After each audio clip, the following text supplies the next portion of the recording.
하나님 말씀 보시겠습니다. 시편 119편 말씀입니다. 시편 119편 65절로 72절 말씀까지입니다. 한 절씩 교독합니다. 여호와여, 주의 말씀대로 주의 종을 선대하셨나이다.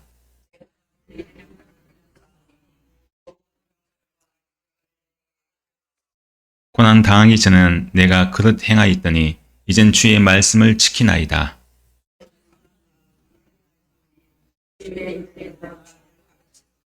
교만한 자들이 거짓을 지어 나를 치려하였사오나 난 전심으로 주의 법도를 지키리이다.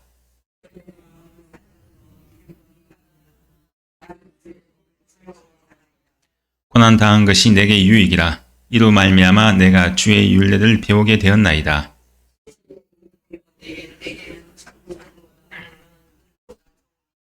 아멘. 오늘 말씀은 고난 당한 것이 내게 유익이다 라는 제목 가지고 함께 은혜를 나누겠습니다. 먼저 우리가 영상을 하나 보고 말씀을 함께 나누겠습니다. 이 영상의 내용이 참 이 어린아이가 암에 걸려서 지금 암투병하고 있는, 머리를 완전히 다 밀고 암투병하고 있는 그런 이 어린아이의 모습을 보면서 왜 하나님이 너에게 암을 주셨을까? 이 질문에 이 아이가 어떻게 대답합니까? 이 모습을 보면요, 이 어린아이의 모습을 통해서 우리의 신앙이 참 부끄러운 그런 모습이 듭니다. 왜 하나님이 너에게 암을 주셨는가?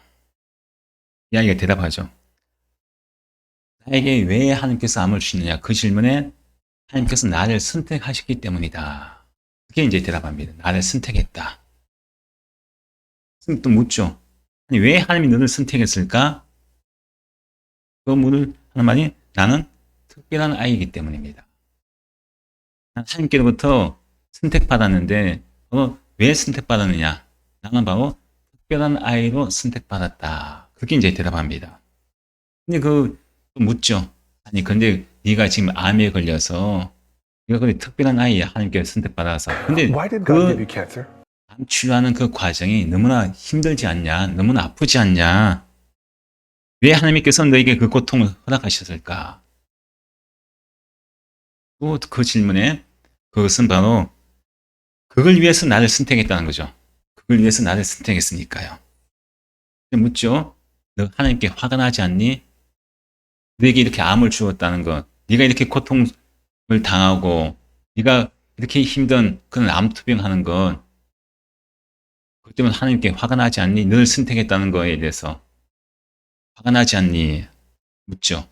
그래서 아이가 전혀 나지 않아요. 대답합니다. 왜냐? 동생들이 아닌 나를 하나님께서 선택하셔서 그게 기쁘다는 거죠.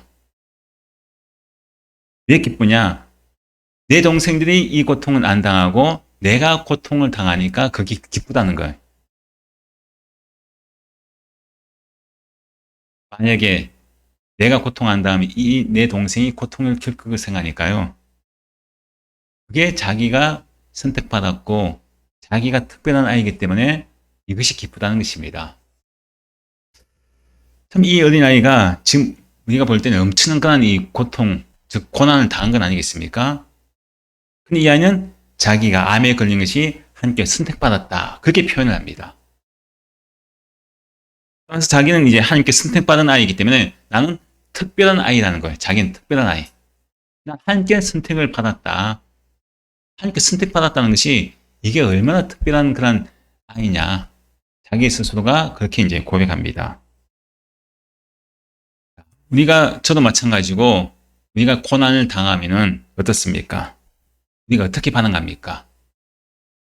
내가 하나님께로부터 고난 받았다고 내가 선택받았다고 생각되어집니까? 생각 안 되어지죠. 그것도 내가 특별한 사람이라서 하나님께서 나를 택해 주셨다. 나를 고난 주기로 하나님께서 나는 선택받은 사람이다. 이런 고백. 그것도 또 내가 아닌 만약에 동생들이 그랬다고 하면은 자기는 싫다는 거예요. 동생들 대신에 내가 선택받아서 그게 기쁘고 감사하다. 그렇게 이제 고백합니다. 사실 저도 목사이지만은 고난 받을 때 어떤 큰 그런 어려움을 당하고 고난 받을 때 내가 이 고난을 받는 것을 하나님께 선택받았다고는 전혀 저는 한 번도 생각해 본 적이 없습니다. 목사이지만은 이런 어린아이처럼 하나님께서 나를 선택하셨다. 왜? 난 특별한 아이이기 때문에. 근데 우리는 어떻습니까? 저도 마찬가지지만은 내가 어떤 고난을 당하고 어려움 당하면은 왜 하필 나냐고요. 왜 하필 내가 암에 걸리고 왜 하필 나에게 이런 어려움이 오고 왜 하필 우리 가정에 왜 우리 가족에게 왜 우리 사업에 이런 고난을 주시냐고요. 다른 사람도 많은데 이런 반응을 우리가 하잖아요. 내가 정말 하나님께 사랑받는 특별한 사람이라고 한다면은 왜 하나님께서 나에게 고난을 주시지 않고 더 좋은 것을 주셔야 될 텐데 왜 내가 특별한 나에게 왜 이런 고난을 주시냐 이것입니다. 불평할 수밖에 없죠. 사실 이러한 모습이 저와 여러분의 모습이라고 할 수 있습니다. 정말 세상에 고난 당하는 것 누가 좋아할 사람이 누가 있겠습니까? 모든 사람이 다 고난은 싫어합니다. 이왕이면은 고난 안 당하고 살고 싶잖아요. 고통 안 당하고 싶잖아요. 편하게 살고 싶고 고난이 없이 그냥 평탄하게 살고 싶은 그런 것이 우리 마음입니다. 근데 오늘 본 말씀에서요. 시편 기자는 고난 당한 것이 내게 유익이라 그런 고백을 합니다. 고난 당한 것이 내게 유익이라고 고백하는 거예요. 71절 말씀에 그 고백을 하지 않습니까? 함께 읽겠습니다. 고난 당한 것이 내게 유익이라 이로 말미암아 내가 주의 일들을 배우게 되었나이다. 우리는 고난을 당하면은 여러분 유익이라고 생각합니까? 유익이라고 생각하지 않습니까? 유익이라고 생각 안 하죠. 유익이 아니라 어떻게 생각합니까? 불이익이라고 생각합니다. 불이익. 내가 고난 당하면 난 불이익을 당했다. 그렇게 생각하죠. 무슨 유익입니까? 왜 고난이라는 것은 나를 아프게 하죠. 나를 힘들게 합니다. 나뿐만 아니라 우리 가정도, 교회도, 나라도. 고난이라는 것이 힘들게 하고 고통스럽게 하고 아프게 하는 것인데 무슨 유익입니까? 근데 오늘 말씀은요. 시편 기자는 고난 당한 것이 내게 불이익이 아니라 뭐라고 합니까? 내게 유익이라. 이런 고백을 합니다. 유익이라고. 좋은 것이라는 거죠. 왜 나에게 고난 당한 것이 유익이라고 고백합니까? 그 뒤에 말씀이 뭐라고 합니까? 이로 말미암아 내가 주의 율례를 배우게 되었나이다. 고난이 나에게 유익이라는 것이 왜 유익이냐? 그 이유에 대해서 말씀하죠. 이로 말미암아. 즉 고난으로 말미암아 내가 주의 율례를 배우게 되었다. 이런 고백을 합니다. 즉 고난을 통해서 내가 하나님의 말씀을 더 깊이 또 하나님의 사랑을 더 많이 알게 되었고 깨닫게 되었다. 그런 말씀이라는 거죠. 고난은요. 예수 믿는 저와 여러분에게도 모두에게 다 찾아옵니다. 근데 이 고난을 당하기 전과 고난 당하고 난 이후의 모습이 다르게 나타날 수도 있다는 거예요. 고난 전과 고난 후의 모습. 어떤 사람은 고난을 당하기 전에 보면요. 얼마나 믿음이 좋은 사람인지, 얼마나 참 신앙이 신실한지, 그렇게 좋아 보입니다. 근데 막상 고난을 딱 당해 보니까요. 그 사람이 어떻습니까? 그 사람의 그동안의 그 믿음은 온데 가는데 없습니다. 찾아볼 수가 없어요. 어느 사이에 교회를 떠나고 어느 사이에 세상 가운데 살아갑니다. 그리고 하나님께 원망하고 불평하죠. 왜 하필 나냐고. 왜 내가 이렇게 신앙생활을 잘하고 있는데 왜 하필 나냐고.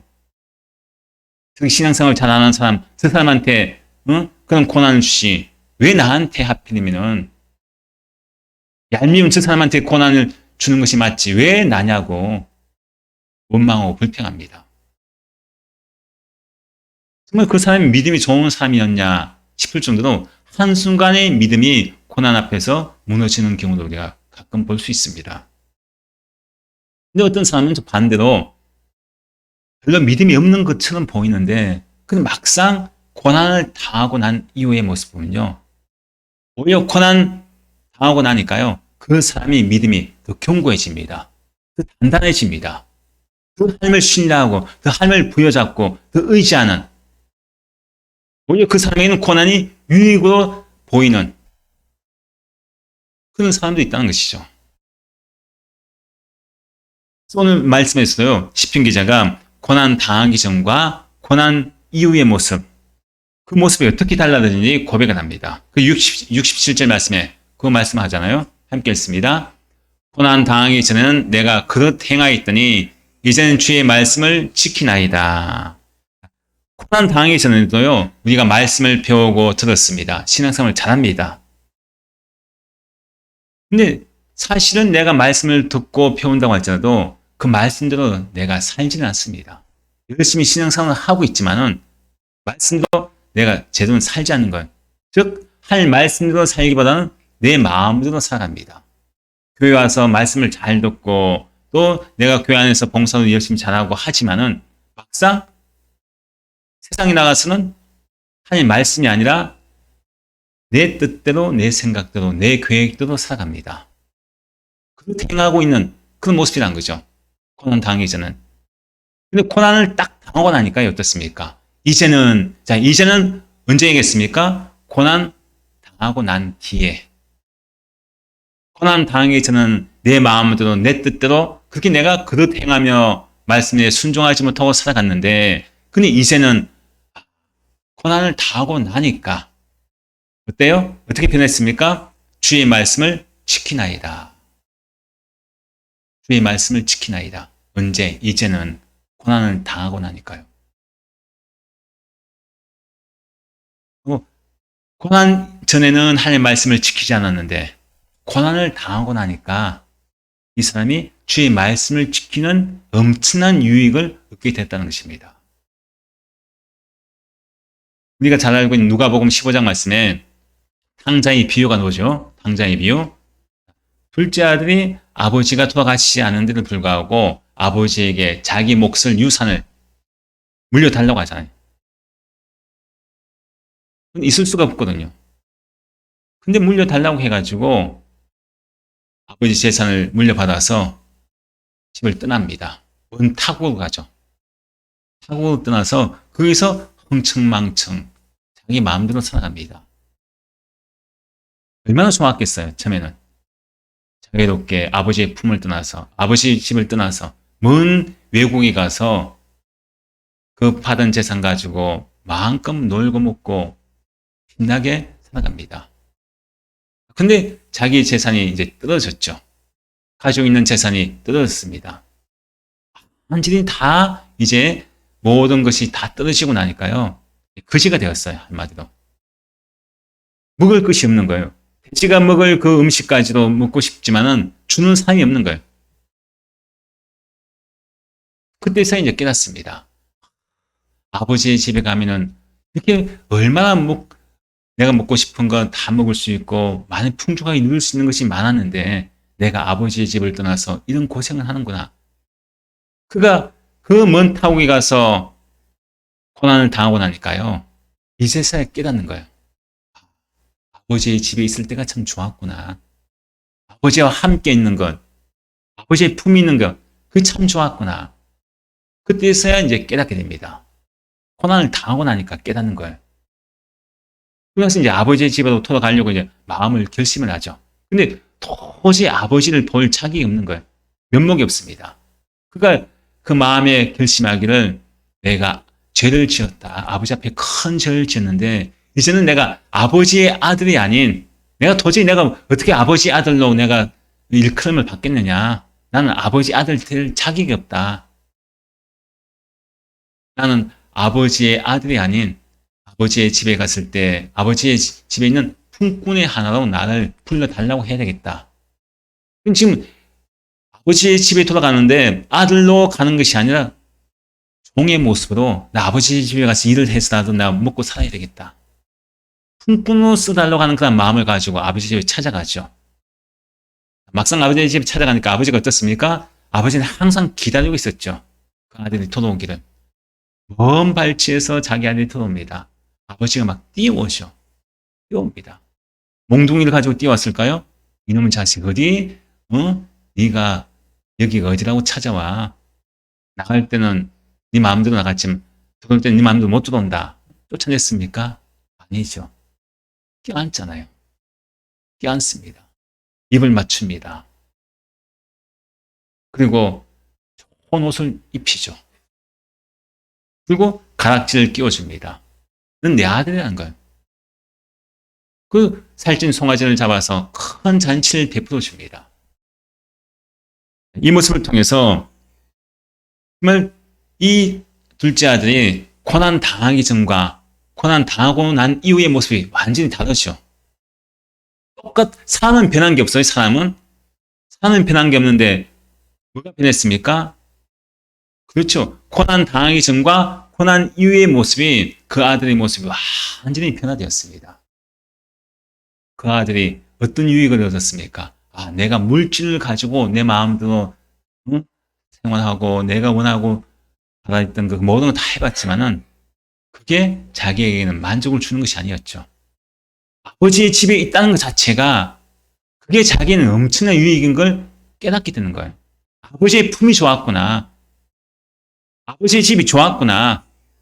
아버지와 함께 있는 것 자체가 이게 너무나 큰 복이구나. 고난 당하기 전에는 몰랐는데 고난 당하고 나니까요.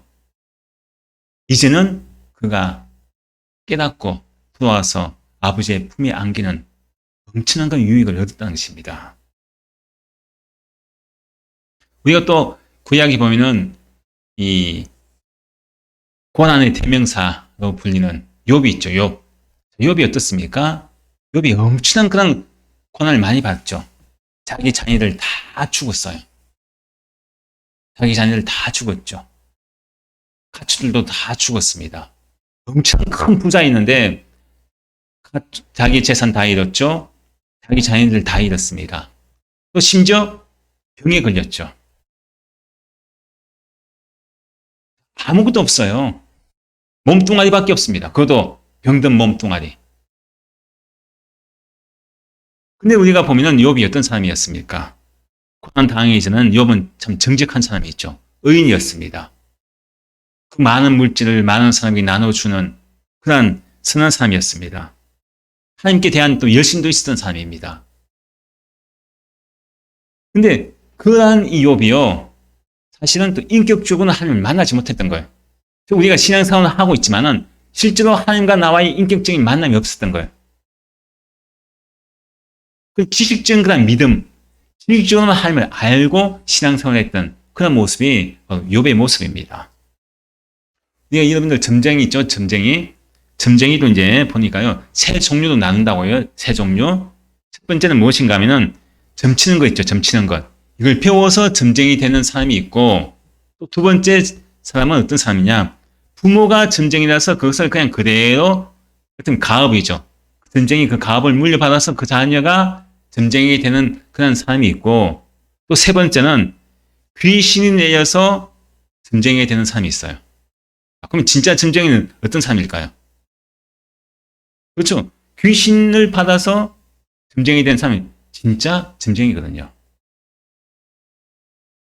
세 번째 점쟁이가 진짜 점쟁이입니다. 신앙생활도 마찬가지입니다. 이 신앙생활도 세 종류의 신앙생활하는 사람이 있습니다. 첫째는 내가 성경 말씀을, 하나님 말씀을 듣고 공부해서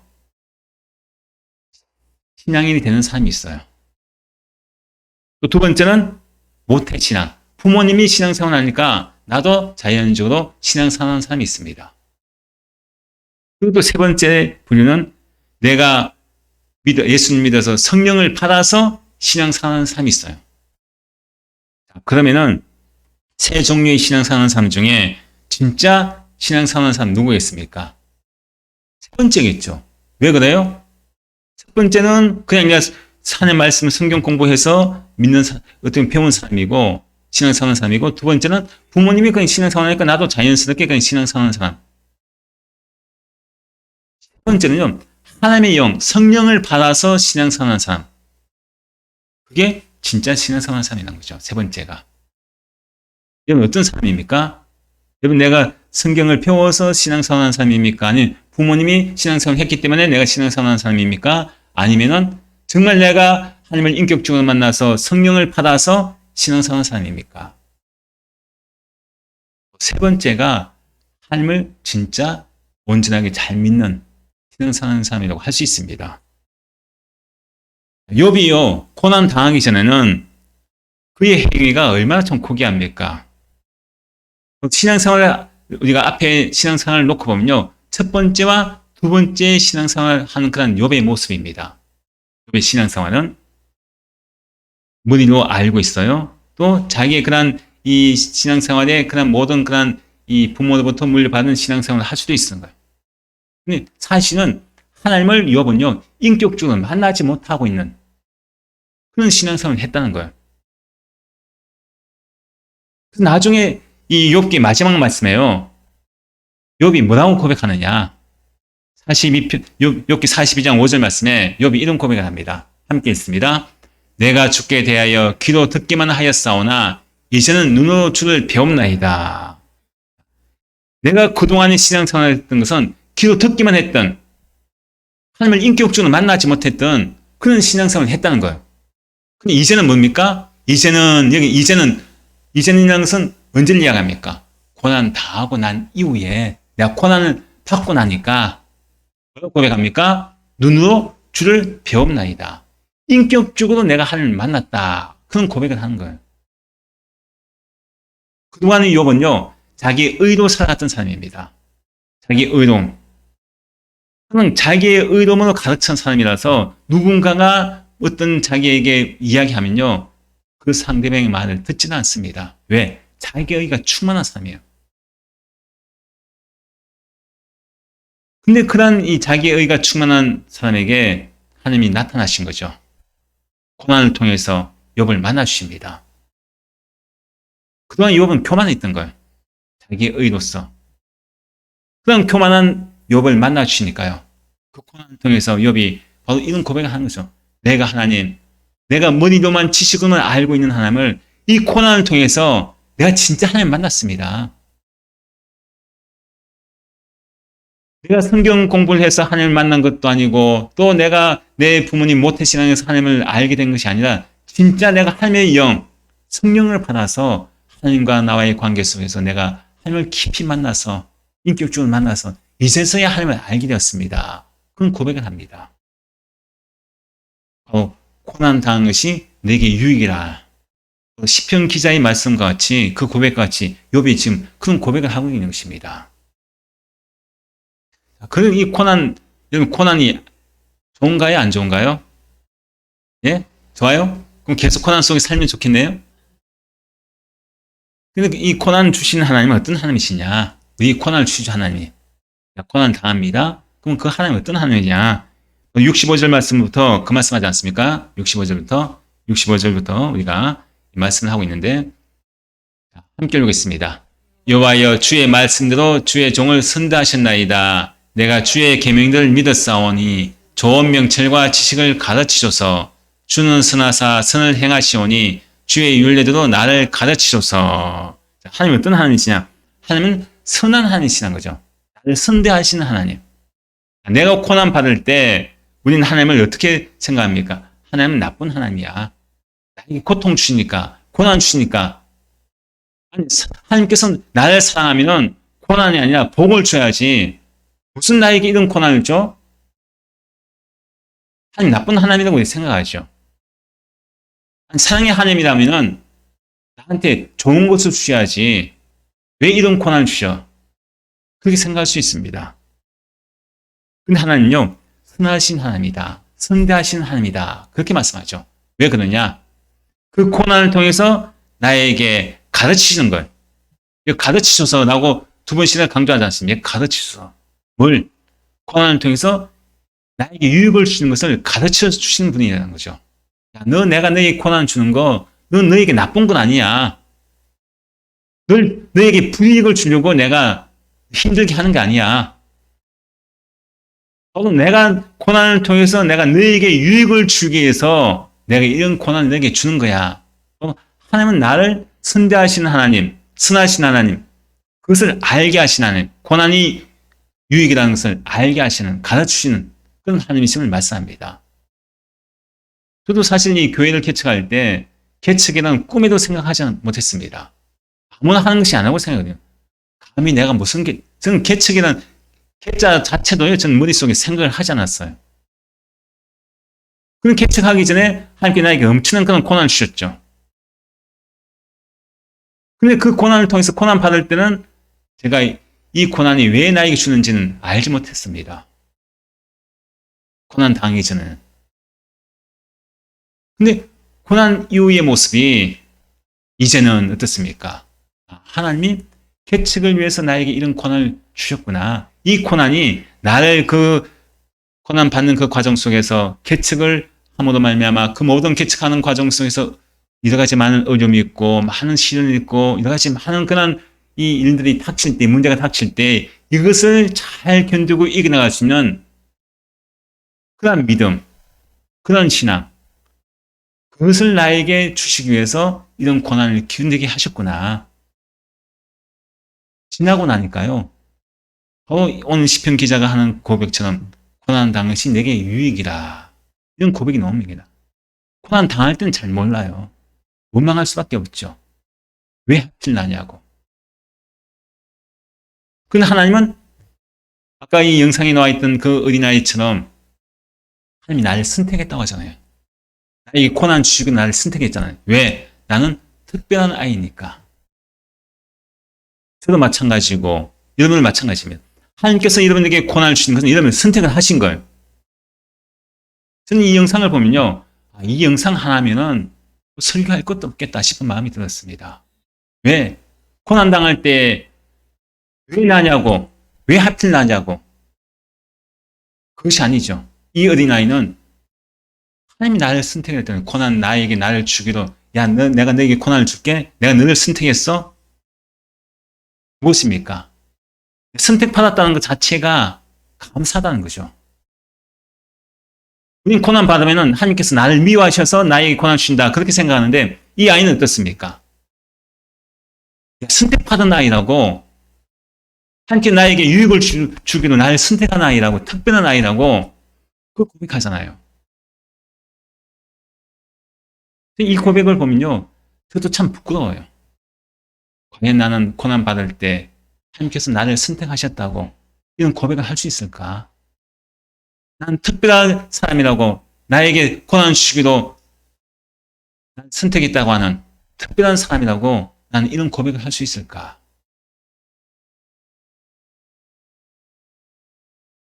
그럼 하나님은요, 어떤 하나님이시냐?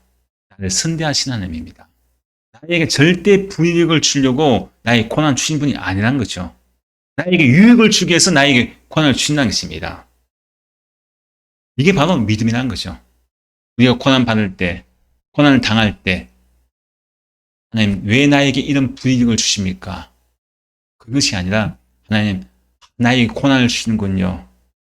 나에게 유익을 주기 위해서 나에게 고난을 주시는군요. 나를 선택해 주셨군요. 나는 정말 하나님 앞에 특별한 사람입니다. 왜? 나에게 유익을 주기 위해서 고난을 주신 분이기 때문에. 이 고난을 통해서 엄청난 그런 유익을 나에게 주시려고, 복 주시려고, 이런 유익을 주시기 위해서 나를 선택하셨군요. 이런 고백이 우리 믿음의 사람의 고백이 아니겠습니까? 우리가 고난 당해보면요. 각자가 믿음의 현주소가 나옵니다. 그 사람의 모습이, 그 사람이 진짜 믿음이 나온다고 하지 않습니까? 그래서 우리가 고난 당할 때 내 자신을 말씀을 통해서 한번 곰곰이 한번 나를 비춰봐야 됩니다. 내가 얼마나 교만했는지. 고난을 통해서 내가 교만한 모습이 드러납니다. 나의 모난 부분이 드러난다는 거죠. 우리의 모든 믿음은요, 우리 모든 신앙생활은 사람들을 비교해서 내 믿음을 평가하는 것이 아닙니다. 사람들과 나를 비춰봐서 저 사람보다 나는 믿음이 좋네, 저 사람보다는 신앙이 좋네, 그렇게 우리는 봐서는 안 돼요. 우리의 믿음은 어디를 비춰봐야 됩니까? 하늘 앞에 나 자신을 비춰봐야 됩니다. 우리는 항상 사람들과의 관계 속에서 저 장로님보다 저 목사님보다 나는 내가 믿음이 더 좋네? 아닙니다.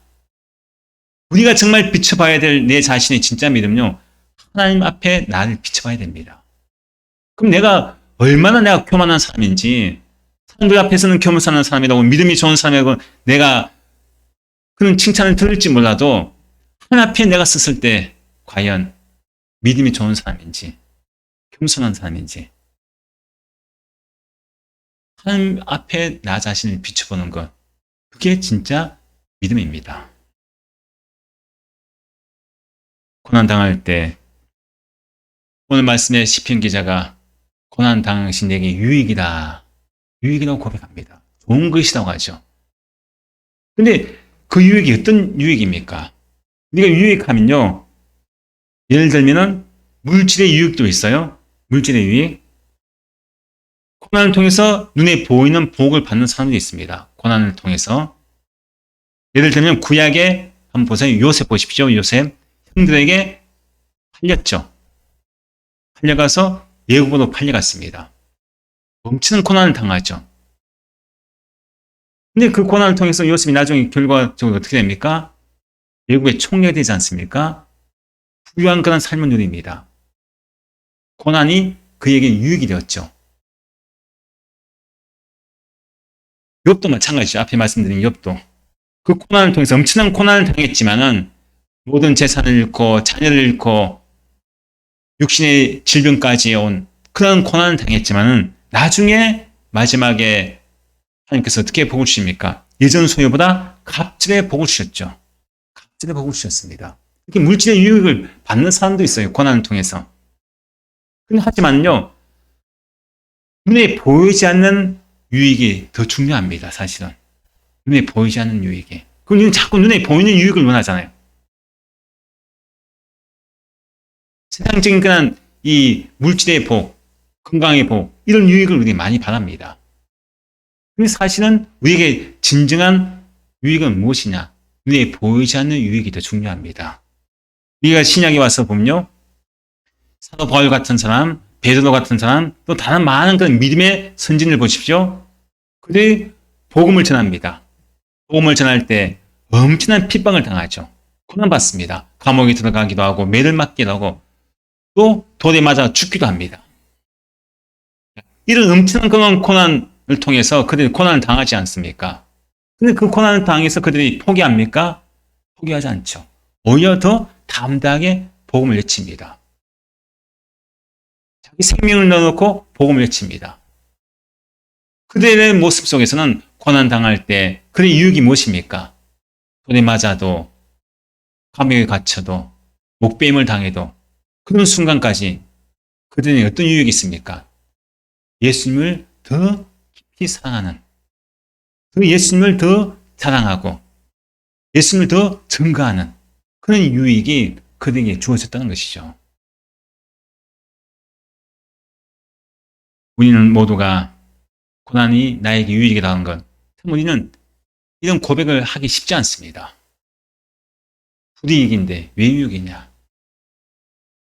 그럼 오늘 말씀을 통해서 우리에게 하나님께서 말씀하시죠. 누구야? 내가 너에게 고난을 주는 것은 너에게 반드시 내가 유익을 주기 위해서 주는 고난이야. 그게 어떤 고난이든지 늘 힘들게 하고 고통스럽게 하고 늘 망하게 하는 그런 고난이 아니라 내가 너를 살리고 네가 나를 더 가까이 하고 나를 더 사랑하게 하는 그런 유익을 주기 위해서 내가 너에게 고난을 허락하는 거야. 또 하나님께서는 선하신 하나님이시는 것입니다. 우리가 고난당할 때, 특히 예수 믿는 사람이 고난당할 때 예수 믿지 않는 사람들이 어떻게 합니까? 우리를 조롱하죠. 야, 너 교회 다닌다며? 너 예수 믿는다며? 하나님 믿는다며? 아이고, 교회 다니면서 너 하나님의 너 하나님 믿는다면서, 예수 믿는다면, 만약 하나님이 정말 네가 믿는 하나님이 살아계신다고 하면은 너한테 어떻게 그런 고난을 줄 수 있어? 너 집에 어떤 그런 일이 일어날 수 있어? 너한테 어떻게 그런 암을 줄 수 있고 어떻게 사업이 망할 수 있어? 우리를 조롱할 수 있는 거예요. 주변에 그런 이웃들이 있을 수도 있습니다. 오늘 말씀에 보면은 그런 사람이 나오잖아요. 69절, 70절 말씀에. 함께 읽습니다. 교만한 자들이 거짓을 지어 나를 치려하였사오나 난 전심으로 주의 법도를 지키리이다. 그들의 마음은 살쪄서 기름덩이 같으나 난 주의 법을 절구하나이다. 자, 여기서 교만한 자를 넣어줘. 또 그 마음이 살쪄서 기름덩이 같은 사람이 나옵니다. 이것은 하나님을 모르는 사람들이죠. 불신자들입니다. 이런 사람들이 나를 막 칩니다. 쳐요. 나를 조롱하죠. 너 교회 다니고 예수 믿는다고 하면서 아이고 고작 그 고난 당하려고 교회 다녔어? 너 그 병 걸리려고 교회 다녔어? 네가 믿는 하나님이 진짜 살아있어? 너 종교 잘못 선택했어. 너 교회 다니는 거 잘못 선택했어. 너 차라리 다른 종교 선택해. 네가 종교를 잘못 선택하니까 너에게 이런 고난이 있지. 이런 일이 일어나지. 우리 막 조롱하죠. 왜 그러냐? 그들은 하나님을 모르는 사람, 교만한 사람들이고 그들의 마음은 살쪄서 기름덩이 같죠. 그들은 정말 하나님을 알지 못하고 그들의 마음은 하나님께 대한 마음이 무디어져 있는 사람, 강팍한 사람, 세상의 만족을 누리며 살아가는 사람, 그런 사람들입니다. 그런 사람들이 나를 조롱하죠. 나를 칩니다. 나를 조롱합니다. 그럼에도 불구하고 내가 고난당할 때 믿음으로 바로 서 있는 사람은 어떻게 합니까? 나를 치려하였으나 나는 전심으로 주의 법도를 지키니이다. 마음은 살짝 기름덩이 같은 그 사람이 나를 조롱하지만은 그럼에도 불구하고 나는 어떻게 합니까? 나는 주의 법을 절구하나이다. 야, 나 고난 당해도 괜찮아. 그래서 나는 예수 믿는 거 즐거워. 이 고난을 통해서 나에게 엄청난 그런 유익이 하나님께 주시는 것이기 때문에 나는 예수 믿는 것이 이것 자체가 난 즐거워. 이런 고백을 지금 하고 있습니다. 우리가 고난 받는 것, 누군가 나를 조롱하고 나를 멸시한다고 할지라도 고난 가운데 가장 큰 유익은 무엇이겠습니까? 우리가 고난 당할 때 하나님을 전심으로 내가 믿고 내가 할 말씀대로 살고 하나님을 떠나지 않는 것, 끝까지 하나님 부여잡고 살고 있는 것, 이게 우리에게 있어서 고난 당 유익 중에 가장 큰 유익입니다. 물질의 눈에 보이는 그것보다요, 유익보다 보이지 않는 그런 하나님의 그 은혜, 내가 하나님의 은혜를 내가 이제보다 더 깊이 체험하고 더 깊이 깨닫고 하나님이 나와 함께 하신다는 고난 중에 나에게 유익을 주시는 선하신 하나님, 가장 좋은 곳으로 인도하시는 하나님, 그 말씀을 부여잡고 떠나지 않는 것, 그것이 내가 복 있는 자로 살아가는 모습이다. 이런 고백을 하는 사람, 이런 사람이 바로 고난 당하신 내게 유익입니다. 이런 고백을 할 수 있습니다. 이런 고백을 하는 사람이요, 72절 말씀에 뭐라고 합니까? 함께 읽겠습니다. 주의 입의 법이 내게는 천천금보다 좋으니이다. 고난 당할 때 눈에 보이는 물질의 유익도 중요하고 좋은 것이지만은 그보다 더 좋은 유익은 무엇이냐? 주의 입의 법이, 즉 할 말씀에 거하고 할 말씀대로 살고 할 말씀을 놓지 않고 내가 살아가는 것, 이게 가장 큰 유익이라는 거예요. 세상에 어떤 음포와 나에게 준다고 할지라도 바꾸지 않는다는 거예요. 어떤 사람은 바꾸는 사람도 있죠. 고난 당하면 떠납니다. 하나님을 떠나요. 떠납니다. 왜? 천천금은이 더 좋거든요. 내가 이렇게 교회 다니고 신앙생활하다가 예수 믿다가 고난 당하보다 아이고 교회 다니니까 고난 당해서 안 돼, 힘들어서 안 돼, 떠나죠. 세상에 천천금은이 더 좋은 거예요.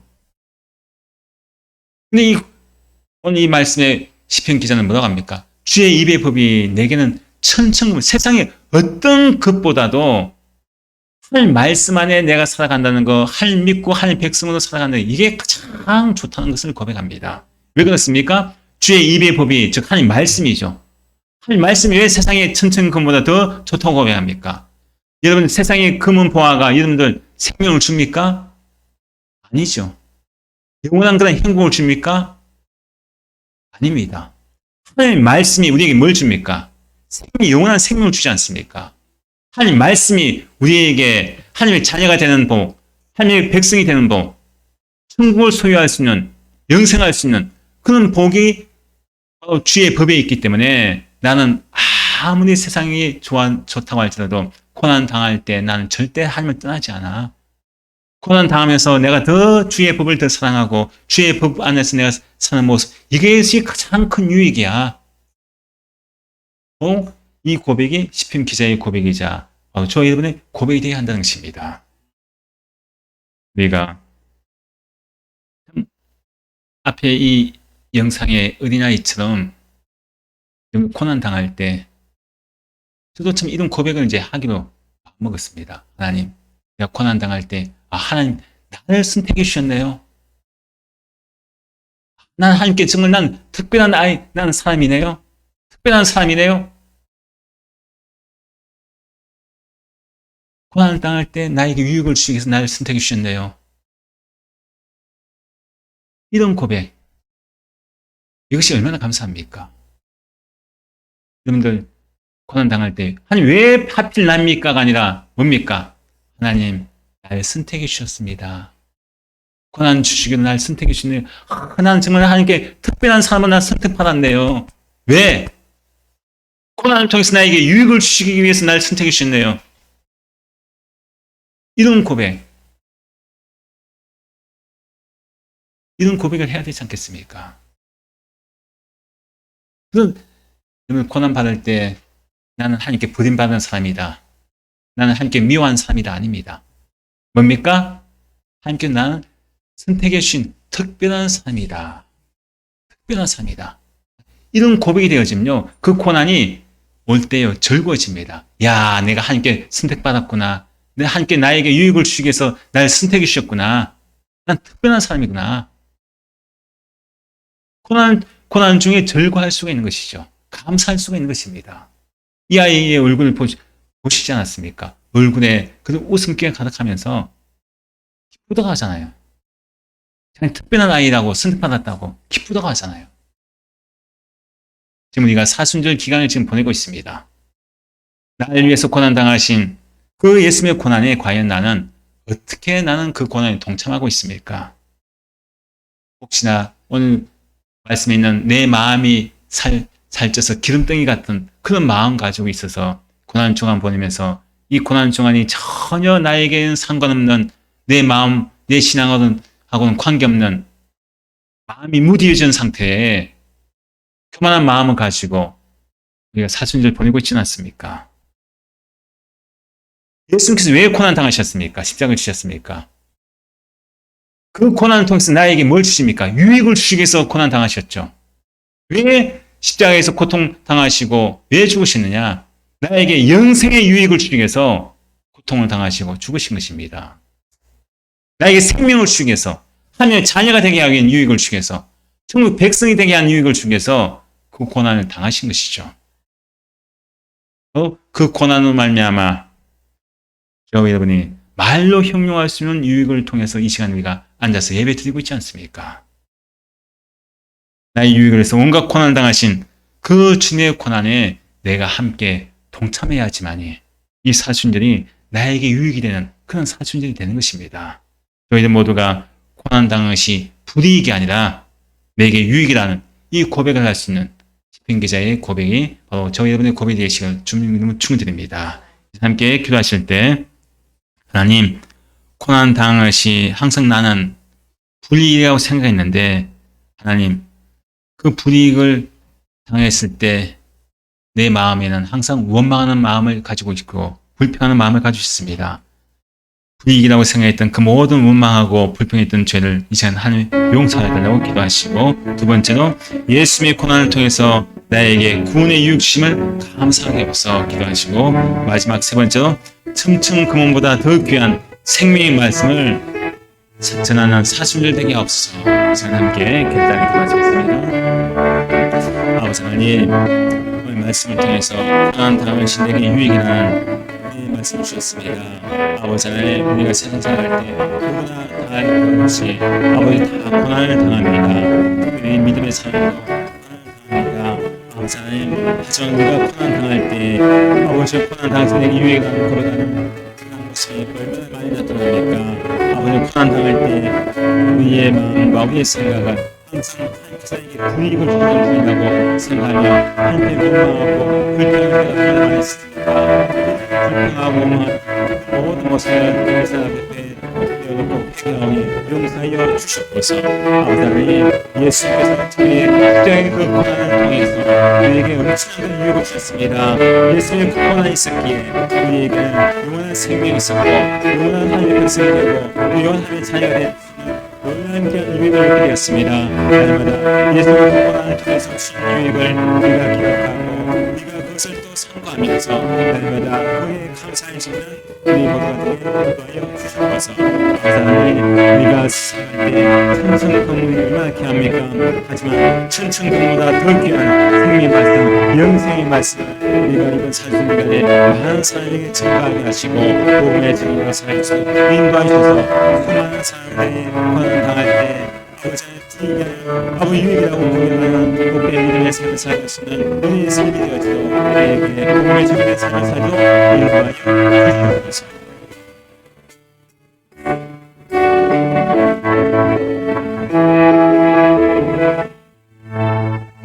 이제는 우리 주 예수 그리스도의 무한하신 은혜와 아버지 하나님의 극진하신 사랑하심과 성령님의 내주 교통하심이 고난 당하신 내게 유익이라, 이 고백이 시편 기자의 고백뿐만 아니라 나의 고백이 되어서 매일매 순간마다 어떤 순간을 고난 당할 때에도 더욱더 하나님 말씀 안에 거하며 끝까지 하나님과 함께하는 그것이 가장 큰 유익임을 기억하면서 고난 당할 때에도 기뻐하고 하나님께서 나에게 고난을 주시는 자로 선택하신 특별한 그런 사람이라고 기억하면서 매일매 순간마다 고난 당할 때 유익을 얻는 그것을 기대하며 나아가기로 결단한 우리 모든 순들 무리 위에 이제부터 영원토록 함께 하시기를 간절히 축원하옵나이다.